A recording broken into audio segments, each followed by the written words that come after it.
হরে কৃষ্ণ দর্শক বন্ধুরা, আশা করছি আপনারা সকলেই রাধা মাধবের কৃপায় ভালো আছেন। আজ আমরা শ্রীমদ্ ভগবত গীতার ৫ম অধ্যায় কর্ম সন্ন্যাস যোগের ৩ নম্বর এবং ৪ নম্বর শ্লোকটি পাঠ করব। এর সাথে সাথে অনুবাদ এবং তাৎপর্য বিশ্লেষণ করব। আসুন তবে শুরু করা যাক। জ্ঞাস নিত্য সন্ন্যাসী ইয়ো ন দৃষ্টি ন কাঙ্ক্ষতি নির্দ্বন্দ্ব হি মহাবাহো সুখম বন্ধত প্রমুচ্যতে।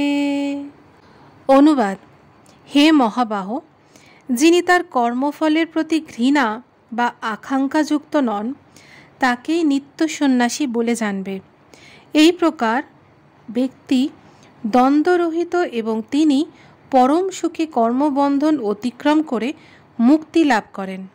তাৎপর্য: যিনি পূর্ণরূপে কৃষ্ণ ভাবনাময় তিনি সর্বদাই ত্যাগী, কারণ তিনি তার কর্মফলের প্রতি ঘৃণা বা আকাঙ্ক্ষাযুক্ত নন। এই ধরনের ত্যাগী যিনি অনন্য ভক্তি সহকারে ভগবানের সেবা করেন তিনিই হচ্ছেন প্রকৃত জ্ঞানী, কারণ ভগবানের সঙ্গে তার নিত্য সম্পর্কের কথা তিনি জানেন। তিনি খুব ভালোভাবেই জানেন যে শ্রীকৃষ্ণ সম্যকভাবেই পূর্ণ এবং তিনি শ্রীকৃষ্ণের অবিচ্ছেদ্য অংশ মাত্র।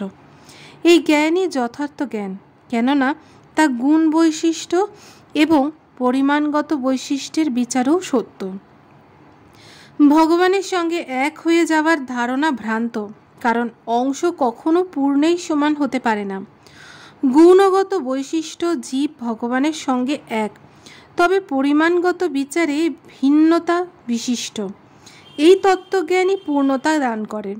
তখন আর আকাঙ্ক্ষা বা শোক করবার কিছুই থাকে না। তাই তখন মনে আর কোনো দ্বন্দ্বভাবও থাকে না, কারণ তখন সবই শ্রীকৃষ্ণের জন্য করা হয়। এইভাবেই দ্বন্দ্বভাবের স্তর থেকে মুক্ত হবার ফলে তিনি জড়বন্ধন মুক্ত হন। এভাবে দ্বন্দ্বের স্তর থেকে মুক্ত হয়ে এমনকি এই জড়জগতে অবস্থানকালেও বন্ধন মুক্ত থাকা যায়। এবার আমরা ৪ নম্বর শ্লোকটি পাঠ করব।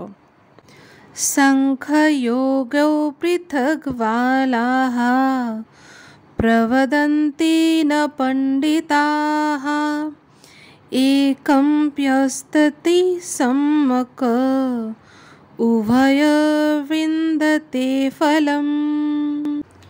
অনুবাদ: অল্পজ্ঞ ব্যক্তিরাই কেবল বলে যে কর্মযোগ সাংখ্যযোগ থেকে পৃথক। পণ্ডিতেরা কিন্তু বলেন যে উভয়ের মধ্যে যে কোনো একটিকে সুষ্ঠুরূপে আচরণ করলে উভয়েরই ফল লাভ হয়। তাৎপর্য: সাংখ্য দর্শনের উদ্দেশ্য হচ্ছে জড়জগতের অস্তিত্বের আত্মা অনুসন্ধান করা। জড়জগতের আত্মা হচ্ছেন শ্রী বিষ্ণু বা পরমাত্মা। ভক্তিযোগে যখন ভগবান শ্রীকৃষ্ণের সেবা করা হয় তখন পরমাত্মারও সেবা সাধিত হয়। একটি প্রক্রিয়া হচ্ছে গাছের মূল খুঁজে বার করা, আর অন্যটি সেই মূলে জল সিঞ্চন করা। সাংখ্য দর্শনের যথার্থ শিক্ষার্থী জড়জগতের মূল শ্রী বিষ্ণুকে জানতে পেরে পূর্ণ জ্ঞানযুক্ত হয়ে তার সেবায় প্রবৃত্ত হন। তাই এই দুটি পদ্ধতিতে কোনো ভেদ নেই, কারণ উভয়েরই উদ্দেশ্য শ্রী বিষ্ণু। পরম লক্ষ্য সম্বন্ধে অজ্ঞ ব্যক্তিরাই কেবল বলে যে সাংখ্যযোগ ও কর্মযোগের উদ্দেশ্য এক নয়, কিন্তু যথার্থ জ্ঞানী ব্যক্তি জানেন এই সমস্ত বিভিন্ন পদ্ধতির উদ্দেশ্য একই। তাহলে দর্শক বন্ধুরা, এই ছিল আমাদের শ্রীমদ্ ভগবত গীতার ৫ম অধ্যায় কর্ম সন্ন্যাস যোগের ৩ এবং ৪ নম্বর শ্লোকের তাৎপর্য। আগামী পর্বে আপনাদের সাথে আবার দেখা হবে পরবর্তী শ্লোক নিয়ে। আপনারা ভালো থাকুন, সুস্থ থাকুন। রাধে রাধে।